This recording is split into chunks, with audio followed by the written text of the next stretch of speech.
Hello, college football fans, and welcome to the SEC Yesterday and Today, episode 13.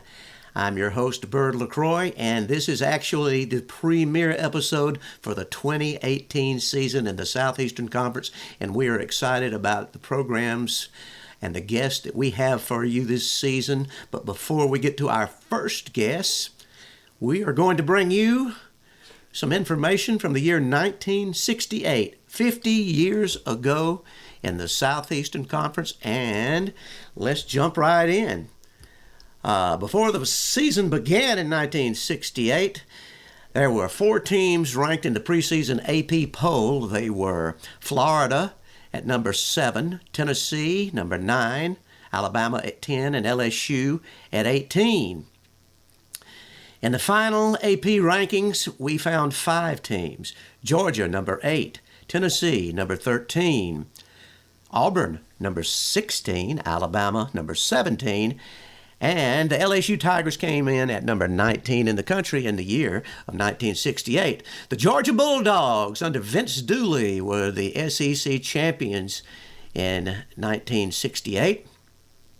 And Vince Dooley also won the Coach of the Year award that year, and Jake Scott of Georgia was the SEC Player of the Year. Now, speaking of players, let's get into some statistics for that 1968 season.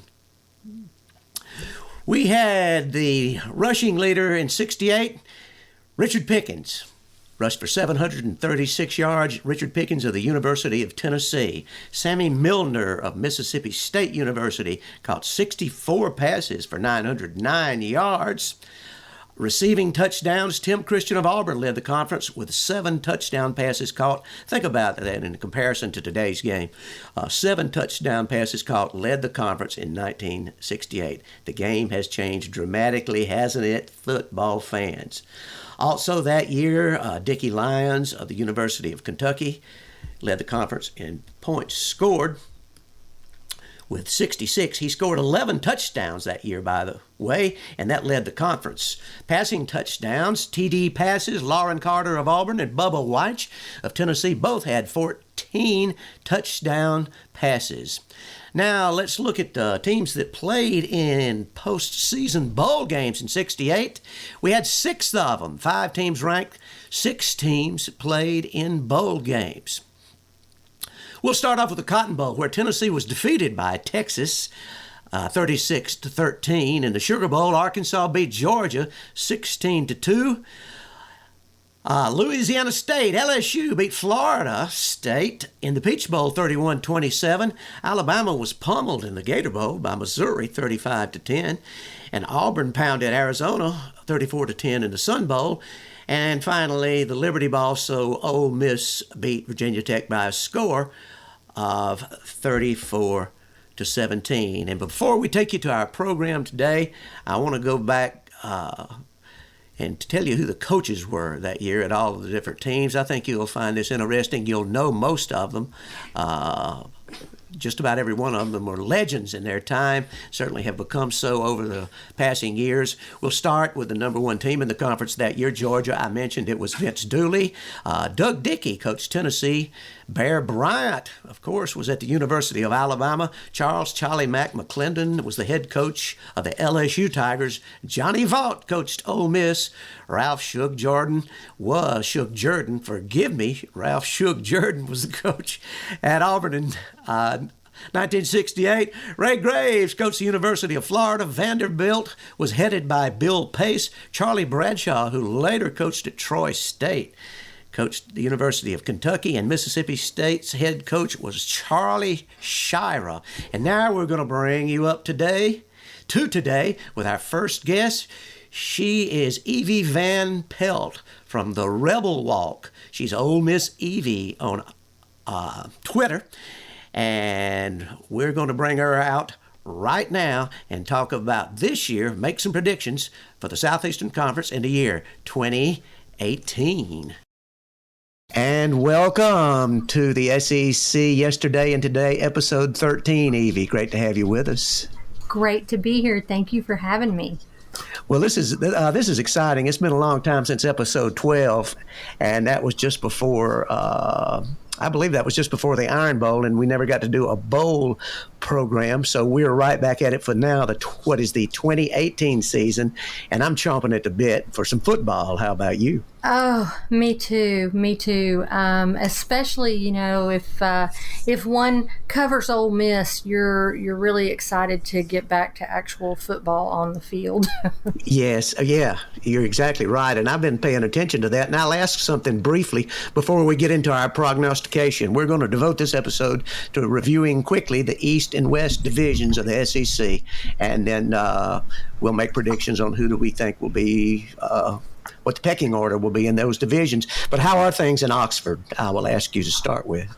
Things are great in Oxford, and not just because the off-field issues are now settled. I think that the offense returns 8 starters. Everybody's really excited about the offense. Not as much about the defense, but I have a lot of high hopes in new linebacker coach Summerall. I think he's doing great work with the linebackers, which is the area that the defense really needed a lot of work in. But when you've got Jordan Tiamu coming back with AJ Brown and DK Metcalf and DeMarcus Lodge and Dawson Knox, it's hard not to be excited a little bit. Yeah, well, from what I can read, the Rebels have got a shot. I wouldn't count them out. I don't have them winning the division or anything like that, but they could make a little noise toward the middle of the division, I think, if things can fall in place, like they have to every season.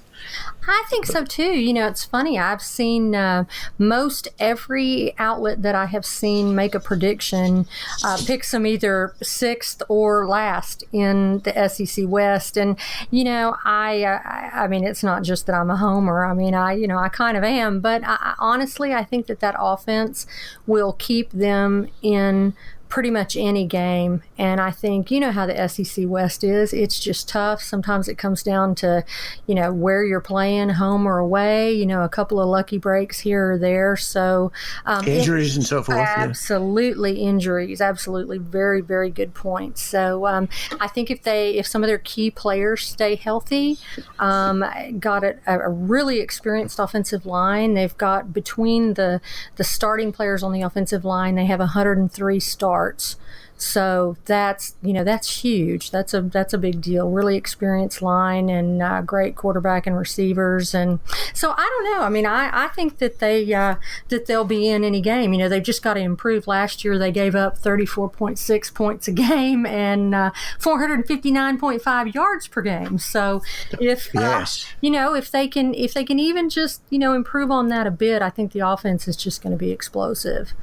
They should be. And another thing, I think you made it up to SEC Media Days in Atlanta briefly anyway, and I either taped or watched live most all of it, and I was impressed with Matt Luke, and I think he's got everybody on the same page. Hopefully he has the alumni, all of the backers and the players and the fans and everybody on the same page, and then they can move forward. And his passion and his enthusiasm, the joy of him just being able to coach at Ole Miss, considering his family history and so forth, is pretty impressive. And you got to pull for the guy the way I see it. It's funny that you mentioned the joy, because that's something that I see. I don't know how many people see it, but just from having a vantage point of being able to be at practice, being able to be at like their recent media day, being at his press conference after practices, he's real. He's genuine. And I think that everybody, player, fans, everything can appreciate that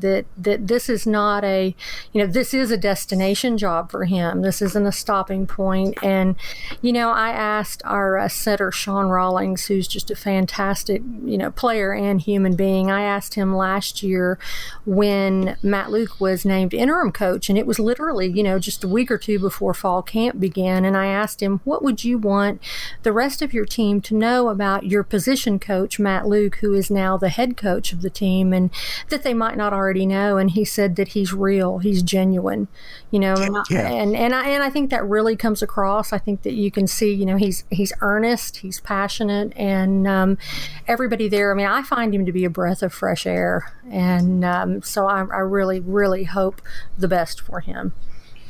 Yeah, I do think we all do, and we'll see what happens over in Mississippi. And now that we've got the ball rolling, so to speak, talking about teams, there's Ole Miss for a bit, and we'll get back to them as we get through our pecking order. But let's start with the number one spot in the SEC West. Who do you think is going to win the division, Evie? Well, I think that if I picked anybody other than Alabama, people might think I had fallen and hit my head or something. So, I think coming off its fifth national championship in 9 years, I think they're going to be in the thick of the national championship talk again. I think their offense is going to be explosive. I think that I really don't see a whole lot of deficiencies there. I mean, I know they're linebackers. They've lost some linebackers, but I still look for them to finish first in the SEC West. Well, last year I picked Auburn to win the SEC West, and I did that because the Iron Bowl was in Jordan-Hare, and certainly it turned out like that. Now, the rest of the postseason, the SEC championship game and bowl game didn't turn out well for Auburn, but I think they're a hungry team. But because I just can't separate the two really, but because the game is at Bryant-Denny Stadium in Tuscaloosa this year, I am going to have to go with the University of Alabama, and I think that is as good of a deciding factor as you can find in trying to separate these two on who's going to win the division. Now, when it gets down to it, as we continue throughout the season and we continue our podcasts and so forth, things can change. But in the preseason, I think what you said about people might think you'd fallen and hitting your head, I think you're right. I mean, Alabama's been winning it. Even though they didn't win it last year, you know what happened? They won it all. Right. So, and you're right about, the playing Auburn in Tuscaloosa and playing Mississippi State in Tuscaloosa. And I think yes, that might, that could be a tough game as well. And they get A&M in Tuscaloosa. So, the teams that are going to be contending, for not only the West, but for the spots in the pecking order right behind Alabama, they have all of them at home except for LSU, and I don't look for that to be a problem for Alabama. No, it should not be, and I know they've got the quarterback thing settled, and they should do just fine. And now I have my Auburn Tigers coming in second place. How do you see that position shaking down? That's exactly who I have in second also. I think that there are some people that want to think Mississippi State could be in there, but I don't see it. I think that Auburn has the A&M game at home, and let's see, they do have to go to Starkville, but I think that the sky's kind of the limit, as you've said, for this edition of the Tigers. I think that, I don't know. I think that their schedule's, pretty favorable, except for that Alabama game. But I've always been a big admirer of Malzahn, and I think he's a offensive wizard. And I absolutely think that Auburn will be second in there. I think so, and it could wind up being a tie. I have both teams could possibly go 11-1, but that would again boil down, if it was a tie, to who won the Iron Bowl, and that could very well be the case. Now, you mentioned Mississippi State. I agree with you on that. I think they have a lot of people returning. Joe Moorhead stepped into a good situation. Dan Mullen certainly did not leave the cupboard bare, and I think they'll finish in the third spot. Is that your take on this one too? Yeah, that's an interesting one for me. I think that if A&M didn't have to go to Starkville for its game against Mississippi State, I think that I might I might, and to Tuscaloosa. I might give A&M a shot in there at the third spot, but I just maybe because the Jimbo Fisher hype. I don't know, and their cupboard is not bare either. I mean, I think that.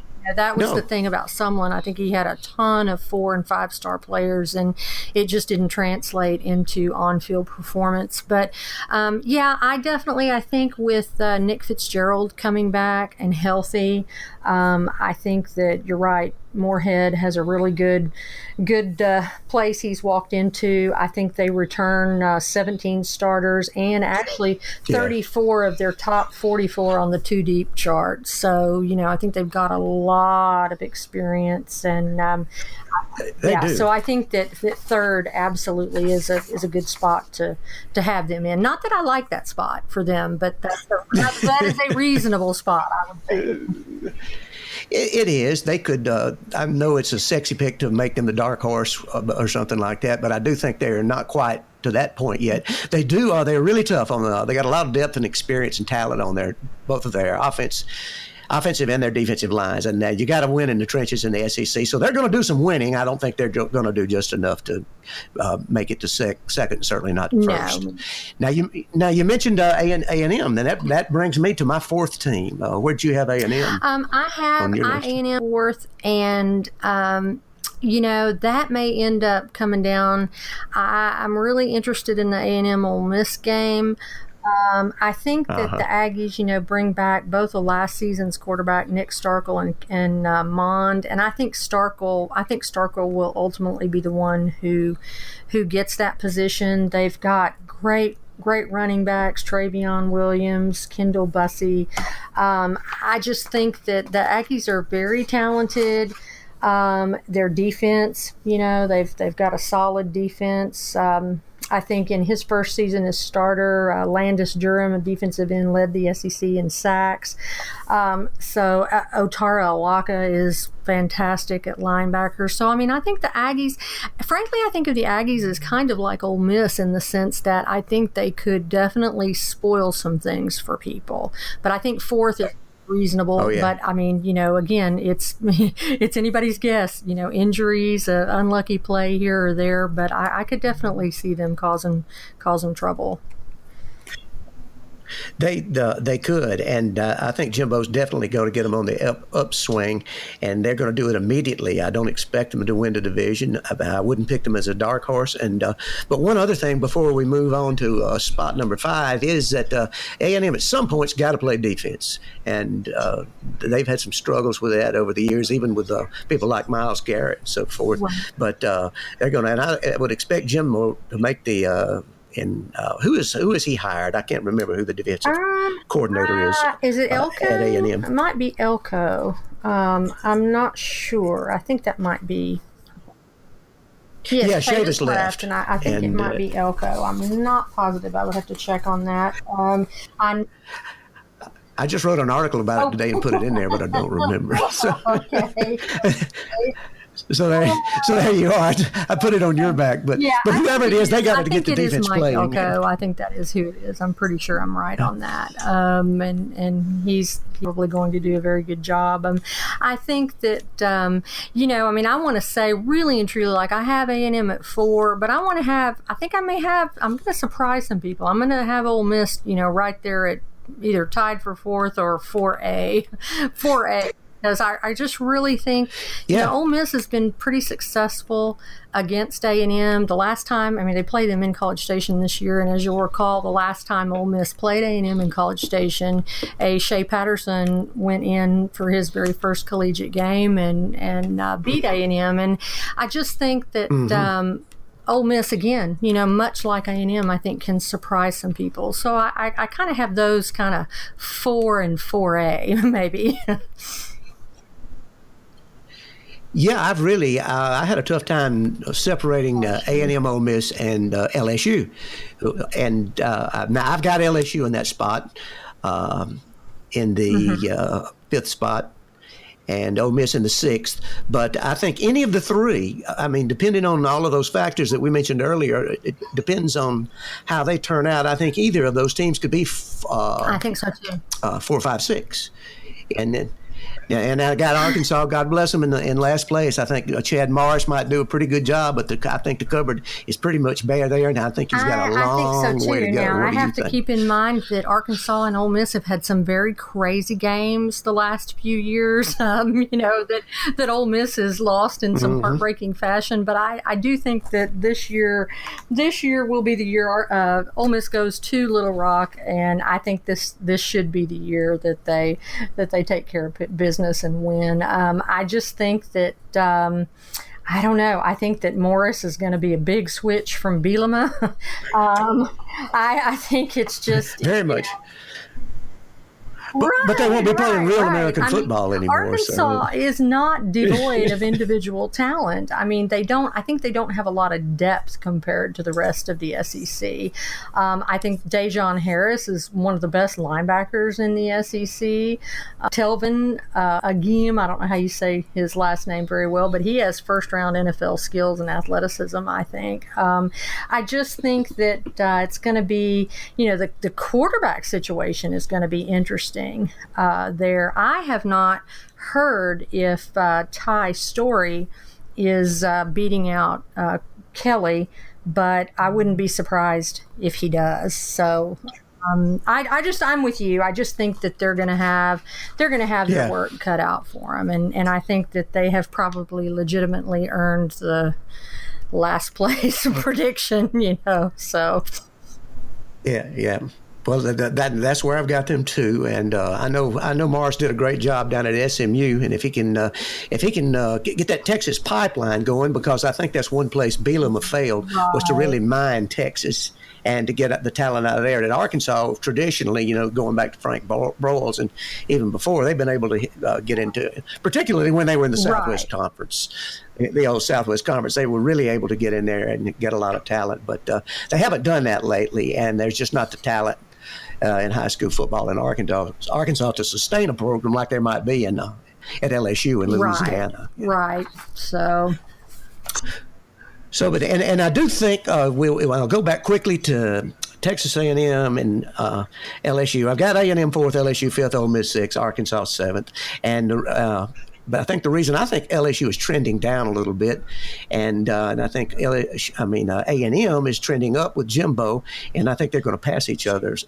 sort of in that way. And I know it would be, in past times, it would be much easier to pick LSU higher up in the standings, but I just don't think that's where they're headed. I don't either. And again, a lot of that may come down to, the ever-present question at LSU of, are they going to have quarterback? What's their quarterback play? Who's the quarterback? Yeah. That's the question every year. So, right? I think if Joe gets in there and does a really good job, they could jump up and surprise a lot of people. I don't know. It's just, it's tough. They're just, they're one that's hard to predict right now for me.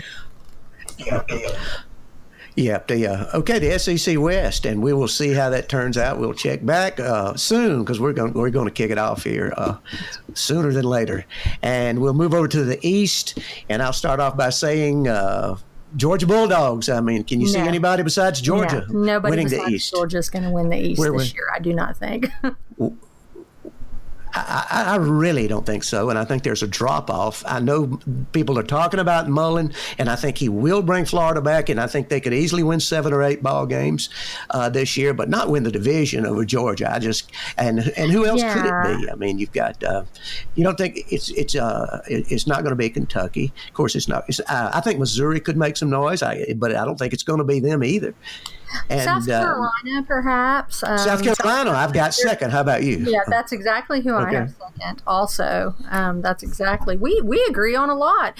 We do. I think that Georgia. They're going to miss Nick Chubb and Sony Michel, Roquan Smith, and all those blah blah. But I just don't think that, frankly, anybody maybe besides Auburn has the dominant rushing attack or run defense to take advantage of that. I really don't. I don't see anyone I don't see them having any trouble finishing first.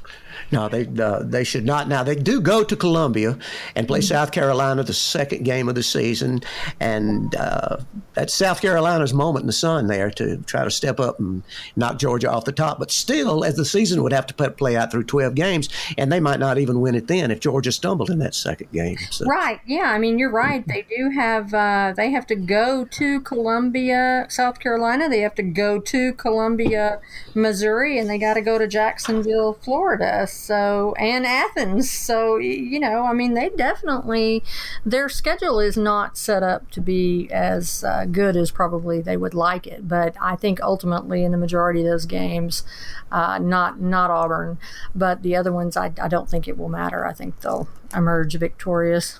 Yeah, I would expect them to win a minimum of 10 ball games. I don't think they'll lose 3, but we shall find out. And that so you've got South Carolina in second as well, and down to the third place slot, I have. Now I can't remember. Go ahead with yours. I have Florida in third. Okay, thanks. And so yeah, I mean, I think as do I. Now I got it. I mean, I think that there's still plenty of talent for Mullen to work with. I think that I think Felipe Franks has been named the quarterback, if I'm correct. I think that may have just happened yesterday. They've got wide receiver Van Jefferson from Ole Miss, who has transferred to Florida, and Van is a good player. I mean, he was not going to take over A.J. Brown, D.K. Metcalf, or DeMarcus Lodge, but I do recall Hugh Freeze one time telling me that Van Jefferson was one of the best pure route runners he had seen, and so I think that's going to be interesting to watch, and of course he's eligible to play now, so I can see Florida coming in third. Yeah, that one thing we do know is that Dan Mullen can develop quarterbacks, and that maybe he'll finally get that onus off of their back and develop a quarterback, and Florida can do some a little more fun and gun like they used to back in the day. Absolutely. Now, number 4, I've got a surprise. I'm going to let you tell me who you have first. Okay. Well, I think I've actually got Kentucky in there at number 4. Okay. And, that was my original pick up until about 2 or 3 days ago when I started writing my article on who I thought was going to win and doing a little more in-depth research. And was it Missouri? Missouri, you got it. Yeah, okay, I can see that. I mean, I absolutely can see that. I think that, they're new quarterback, but I think that running back, Benny Snell, is a great running back. I mean, that's a good player to build things around. And but I could absolutely see either one. I mean, Drew Lock, there's no doubt Missouri quarterback Drew Lock is phenomenal. And he is. Now, a lot of people have him, and rightly so, number 1 preseason All-SEC pick, and he lit it up. I mean, I saw it written, and I think I agree that he put up video game numbers in 2017, and he really did, and I think they're going to be improved. Barry Odom's moving them along. But here's the interesting thing. Derek Dooley is offensive coordinator. Yeah, his first time offensive coordinator, yes. Yeah. Welcome back, Derek. Where have you been? Well, in Dallas, evidently. I don't follow the NFL too closely. Exactly, and so if anyone can take Mizzou's offense to the next level, there you go. That's very interesting. Well, maybe the bloodline will kick in and he can have a little more success at Mizzou than he did at Tennessee. And speaking of Tennessee, now as we move on down the line, I do not have them in the where are we on our count anyway, by the way? I'm 4. We're at number 5. I think, you had Missouri at 4 and Kentucky, I'm assuming, at 5. At 5, yes, I do. I had Kentucky 4, Missouri 5. And then I've got Tennessee at 6. And I think, I think Pruitt is a great coach, but he faces a long road from last year's 0-8 situation. Long way to go. They have they've got to rebuild, and Tennessee's always going to have some talent, but they got so many holes in depth, and there's a lot of things that are going to be a problem. And I know Pruitt is no nonsense. It's my way or the highway, and he's going to build them tough, but it's simply going to take time. Yeah. It is, and I think that they're going to be kind of trying to transition to become a physical pro style offense. And you're right, I think that's definitely going to take some time. So, they've got some solid players, but I just think that it's sixth is probably very reasonable. And so that logically leaves for both of us the number 7 slot going to the Vanderbilt Commodores of Derek Mason and company, right? That's right. I think that Shermer is a great quarterback. He could have a big senior year, but their running game, he's going to need some help from that, and their running game is not so strong. Well, Shermer has had Ralph Webb, and he doesn't have him anymore, right. And so that's a big problem. And just the number of quality SEC athletes in depth, I think Vanderbilt's really going to struggle. They could wind up winning 3 or 4 games out of conference, and I suppose they could steal 1 in conference, but I see them bringing up the rear over in the East. Right, I do too. I think they're going to be much like Arkansas in the West. Yeah, very much so. Well, Evie, that concludes our program, and our time actually is about up. And I hate it's over with because I wish we could go on for an hour, but we try to keep this thing at 30 minutes, and I've got to add my introduction to this later to finish out the program. But I want to tell you again what a joy it's been talking to you, and I really look forward to the coming season, and I know we'll stay in touch throughout. I'll be coming to Oxford, so Oh, I can't wait! I'm excited about that, and really looking forward. I think that's October 20th, so I'm hoping we can meet up, and I can introduce you to some of the best tailgating. I have a friend who's got the best tailgate in all of the Grove. Yes, we don't miss that trip. We love to go tailgate at the Grove. It's our favorite spot in the conference, that and A&M, and I'm looking forward to it this year. Ladies and gentlemen, boys and girls, sport fans everywhere, thank you for listening to the SEC yesterday and today. And once again, thanks to our first guest of the 28th season, Evie Van Pelt of the Rebel Walk. And tell us where people can find you, Evie. Okay, they can find us online at therebelwalk.com, or they can find us on Twitter at The Rebel Walk. We're also on Facebook, The Rebel Walk, and Instagram, and you can find me at Ole Miss Evie on Twitter also. Thank you very much, and you can find me at Sports Hacks, my podcast. I'm sort of freelancing my columns right now, so be on the lookout for those. And this has been episode 13 of the SEC yesterday and today. Take care out there, and be sure to love your neighbor.